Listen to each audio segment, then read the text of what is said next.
Governatore Fedriga, oggi è un giorno importante per Trieste e la Regione, l'inaugurazione dell'Accademia Nautica dell'Adriatico che conferma la vocazione marittima di un territorio. Conferma vocazione marittima, conferma opportunità per i nostri giovani. Devo dire, vedevo i dati di chi trova impiego finito questa accademia, sono dati enormi, altissimi, con percentuali che superano il 90%. E conferma che il Friuli Venezia Giulia è capofila per quanto riguarda tutte le politiche del mare, il lavoro sul mare e il futuro sul mare. Per questo anche il percorso che faremo insieme a Regione Veneto, che proprio seguirà questa esperienza per collaborare con la nostra regione al fine di potenziare tutta la logistica del mare, e credo che possa essere non soltanto un'opportunità formativa ma un'opportunità economica per la nostra regione. Assessore Rosolén, oggi l'inaugurazione dell'Accademia Nautica dell'Adriatico che conferma la vocazione marittima di un territorio ma apre anche una collaborazione importante con Regione Veneto.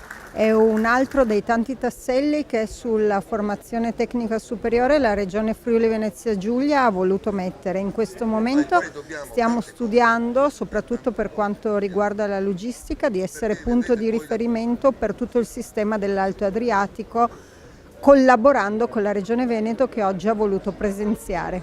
In termini di occupazione, l'Accademia Nautica registra un alto numero di occupati dopo la fine dei corsi, un modello quindi da seguire.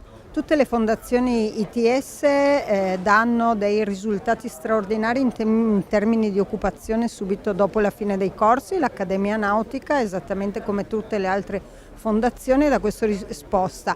È un'alternativa all'università, forse più immediata e più vincente in termini lavorativi.